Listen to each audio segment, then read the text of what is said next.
I already know I'm going to regret making this video. So I recently made a video talking about how I thought BO7 was going to be a great year for Call of Duty fans and that it is okay to appreciate a game that is making changes to appease the overall multiplayer community. Apparently a lot of people didn't like that. So much so that people started calling me an Activision shill and that I was paid for by Activision. You guys have very creative imaginations, but today I'm going to go ahead and put that rumor to rest because I'm about to on one of the most notorious games in the franchise and one that Activision would actually credit to their recent success in the past 6 years. And I think it's safe to say that this is the worst Call of Duty to ever hit the franchise ever. We're gonna be talking about it. So I want to go ahead and preface this by saying that if you like MW19, cool.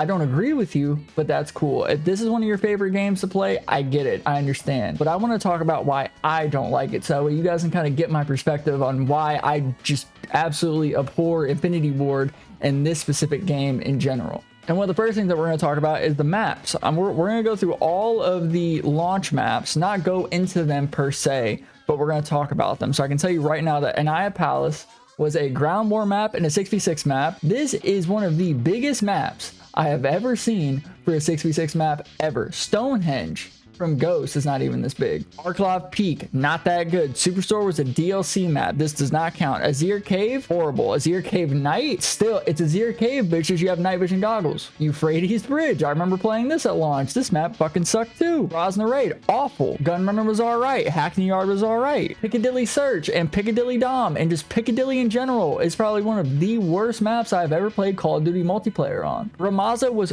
okay. I didn't really appreciate it on domination, but it's whatever. Not a lot of maps can, be good for every mode. St. Petrograd was okay, but there was too many long sight lines. I give it like a 6 out of 10. Now, those are just the 6v6 maps. I'm not going to talk about the gunfight maps because the gunfight maps are actually relatively good. I remember playing them in the alpha and playing them a little bit during the gunfight tournaments, and they were very well thought out. They worked for 2v2.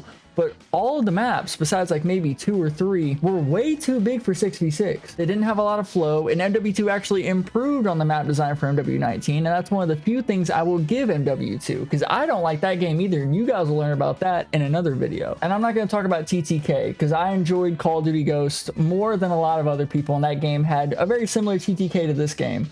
But one thing that I will not let you guys go without knowing is that they wanted you to play this game without a mini-map. Uber realistic looking maps with no designated barriers on like, hey, like this goes out of the map, don't go there.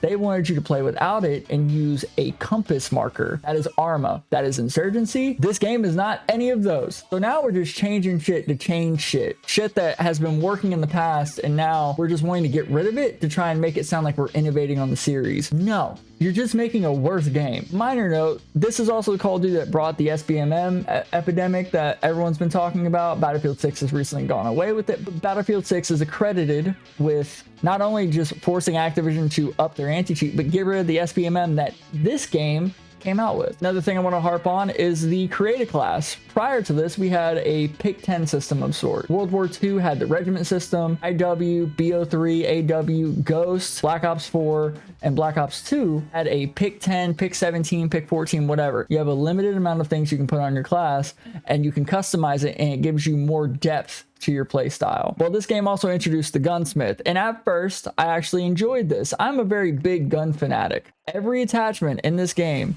punishes you for taking it, so much so that if you have 5 attachments on your gun besides like this loadout specifically, this was the competitive AR loadout for MW19, every other gun, unless you built it a certain way, just felt awful than if you were just to go in with no attachments at all. This system also brought about the whole TikTokers making meta loadouts for multiplayer in Warzone, which is now going over to Battlefield 6 and Battlefield RedSec. This specific class system hurt Call of Duty forever. For the past 6 years, it's just been a shadow on the whole franchise because you are so limited in how you can build out your guns and how you can play around the map. Which brings me back to the casual player base, because prior to MW19, there was a casual player base, but they were not as bitch made as they are now. And observe, I will show you one piece of evidence that will support me blaming Infinity Ward for ruining the casual fan base of Call of Duty, and it is in the lethal slot. The fact that this is the first piece of equipment, and you just have a recipe for disaster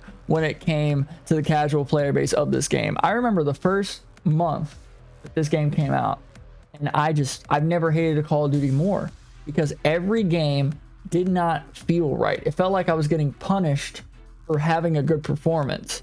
And every game I would get into, the other team would be using cheese tactics like claymores, sitting in a corner with a shotgun, camping stairwells, not even going for objective, just camping because they're so terrified because of how quick you die in this game and how little outplay potential you have. I understand that it brought a lot of people back to the franchise. But I want you to understand that this game is not as good as you remember. Before Warzone came out, this game had the record for the largest fall off of players from a single Call of Duty title in history. Season 1 was seen as a failure.